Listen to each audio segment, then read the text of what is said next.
رانا ثناء اللہ نے ایک بڑی دانشمندانہ مچور ایک متوازن سی بات کی ہے. اس نے کہا ہے کہ میں عمران خان صاحب سے گزارش کرتا ہوں کہ اپنے سیاستدانوں میں واپس آئیں.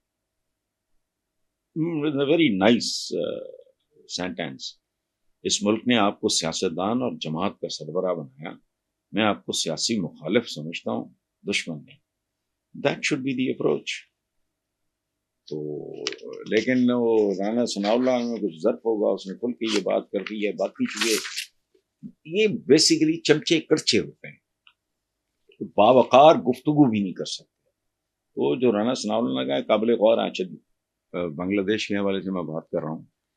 میں آپ کو ایک بات بتاؤں کہ میرے 25% آف مائی کلاس فیلوز یا ہاسٹل فیلوز, وہ کوٹا تھا ہمارا انڈر گریجویٹس کا, آنرس کر رہے تھے, 3rd ایئر میں ہم داخل ہوئے. تو کوئی 20-25% لڑکے بنگالی تھے. ان کے ساتھ ظاہر ہے دوستیاں بھی رہیں. 5 سال ہم اکٹھے رہے. 3 سال کا آنرز, 1 سال کا ایم اے کرتے کراتے 5 سال. ہاسٹل نمبر 1, اسے قائد اعظم ہال کہتے ہیں.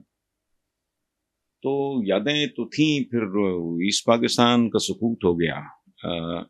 تو آج سے چند سال پہلے تک بی ٹی وی آتا تھا. جیسے پی ٹی وی ہے ہمارا, ان کا تھا بنگلہ دیش ٹیلی ویژن, بی ٹی وی. تو میری وائف نے دیکھا 5-7 دفعہ میں وہ بنگالی کا چینل لگا کے بیٹھا ہوں. تو ایک دن مجھ سے پوچھتی ہیں کہ بھئی آپ کو بنگالی آتی ہے؟ میں نے کہا نہیں. کئی گھنٹے تو آپ کے یہی لگا ہوا ہوتا ہے. تو پتہ ہے میں نے ان کو کیا کہا؟ میں نے کہا یار بات سن, میرے کلاس فیلوز آئے ہیں, 5 سال بڑا وقت ہے. اس طرح تو بہن بھائی نہیں رہتے. دن کو یونیورسٹی میں, رات کو ہاسٹل میں. تو میں نے کہا میں اس امید پہ دیکھتا ہوں کہ شاید مجھے اپنا کوئی کلاس فیلو نظر آ جائے پرانا, یا ہاسٹل فیلو نظر آ جائے. کئی سال پہلے ایک آیا تھا اے بی ایم فاروق, بابل اس کا نک نیم تھا. تو جب میں اسے ہاسٹل لے کے گیا, وہاں کے ہوٹل میں ٹھہرا, میں نے کہا کدھر آ جائیے وہ ساتھ. تو میں نے زندگی میں کم لوگوں کو اس طرح بلک بلک کے روتے دیکھا. وہ کمرہ بند تھا, جس کمرے میں وہ رہتا تھا مظاہر موجود تھا بندہ, وہ لاک کر کے گیا ہوا جو اس کی جگہ اس کمرے میں تھا. تو وہ بچوں کی طرح دروازے چومتا رہا. یہ کیفیت ہے. اب بھی وہاں پاکستان زندہ باد کے نعرے اور پرچم بلند ہو رہے ہیں. بہرحال آتے ہیں اس سانحے اور حادثے کے ایک ولن کی طرف.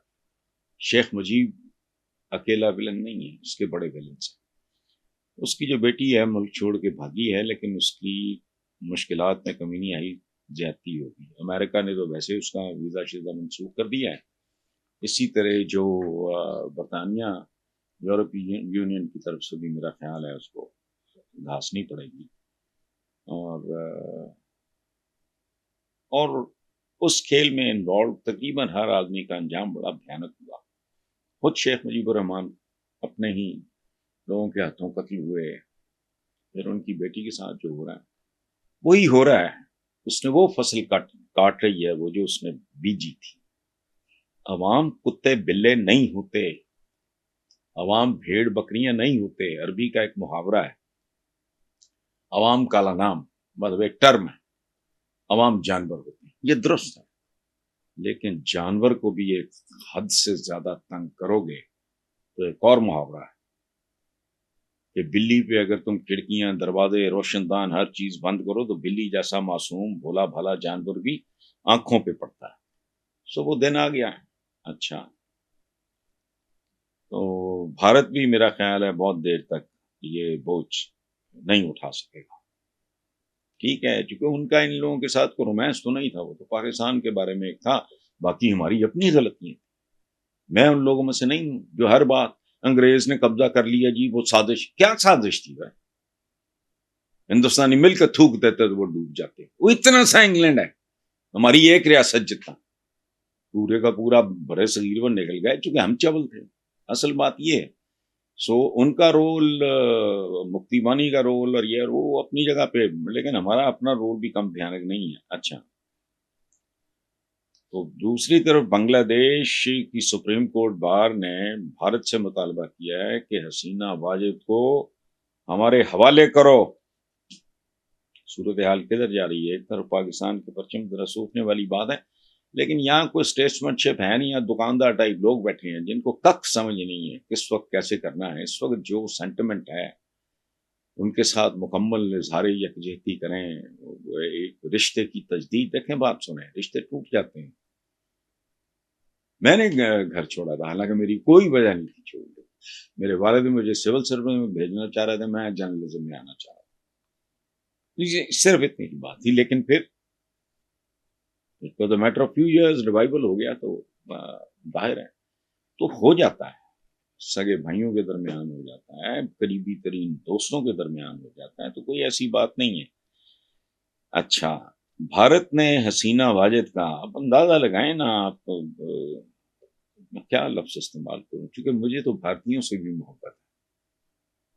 یہ ایک ایلیٹ سو کالڈ بیمار ذہن ہوتے ہیں جو اپنی مقبولیت اور یہ اور وہ ان چیزوں کے لیے لوگوں کے درمیان دراڑیں پیدا کرتے ہیں، نفرتیں پیدا کرتے ہیں، ان کو غلط چیزوں کے لیے اکساتے اور ابھارتے ہیں.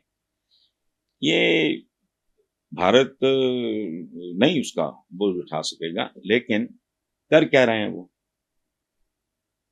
الزام پاکستان پہ لگا رہے ہیں کہ اس کا کیا طرح وہ اپنے کرتوت ہوتے ہیں. How can you do it? یہ جو کہنا ہے کہ فلاں کو اکسایا، وہ اکسایا ہی ہوتا ہے. آپ نے صرف اس فیول کو تھوڑی آگ دکھانی ہوتی ہے. میں نہیں مانتا اس طرح کی بات. ایون جب یہ تو سارے چمچے کٹچے ہیں یہودیوں کے، جنہوں نے ہٹلر کو ویلن بنایا ہوا. No, he was not a villain. First world war کے نتیجے میں جو ایگریمنٹ، کانٹریکٹ یا جو بھی اسے کہہ لو، ایگریمنٹ معاہدہ ہوا، وہ اتنا ذلت آمیز تھا. ٹریٹی آف ورسائے اسے کہتے ہیں. ہٹلر جیسا وطن پرست کھڑا ہو گیا، اس نے کہا ایسی کی تیسی تمہاری. اتنی ذلت آمیز شرائط پہ معاہدہ جو کیا مجھے نہیں منظور. وہ ری ایکشن تھا اس کا، اس لیے چھوڑیں. تو بھارت یہ الزام لگا رہا ہے، اور یہی بات حسینہ واجد نے، چونکہ اس کے اندر تو کرودھ ہے، لیکن دیکھو قدرت کی سزا. بیٹی کے ہاتھوں باپ ذلیل و رسوا ہو گیا. اس کی تصویروں پہ کالک ملی جا رہی ہے، اس کے جو مجسمے بنائے ہوئے تھے وہ توڑے جا رہے ہیں. قدرت کا انتقام. میں تبھی کہتا ہوں بھائی، ہمارے یہاں بھی یہ پرابلم ہے، یہ مسلمانوں میں ہی ہے زیادہ. کسی کو کوئی عہدہ، کو منصب، کو پوزیشن ملتی ہے، وہ خود کو فرعون سمجھنے لگتا ہے. نہیں ہو بھائی، فرعونوں کی ممیاں پڑی ہیں وہاں، کئیوں کا نام و نشان مٹ گیا. نمرود، شداد، فرعون کون ہے؟ زارز آف رشیا کیا تھے؟ اللہ معاف کرے، زمینی خدا تھے. فرینچ ریولوشن، تو دور چھوڑیں اپنے پڑوس میں. یہ ایرانین، وہ شاہ ایران جس کے بارے میں امریکنز کہتے تھے کیا آئلینڈ آف سالیڈیرٹی، یا پتہ نہیں کیا ہے، ان دس ریجن. کدھر گیا وہ؟ در بدر پھرتا رہا. اور جو کچھ اس کے ساتھ ہوا ہے، چھوڑیں، بیان بھی نہیں میں کر سکتا. تو یہ ہمارے ہاں ہی ٹرینڈ ہے کہ لوگوں کے ساتھ کمیونیکیٹ کرنے، ان کو سمجھنے، ان کو سمجھانے، اور کی بجائے یہ کوشش ہوتی ہے کہ یہ ڈنگر ہیں، یہ جانور ہیں. حالانکہ ٹھیک ہے، ڈنگر ہیں، جانور ہیں، لیکن ڈنگر اور جانور کی بھی ایک حد ہوتی ہے. شتر کینا مشہور ہے، 20 کے رکھ دیتا ہے وہ بندے کو.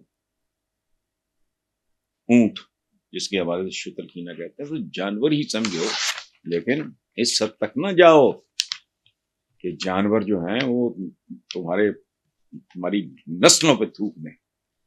یہ شیخ مجیب الرحمان بنگلہ بندو، مطلب قائد اعظم ان کا انجام دیکھو. بہرحال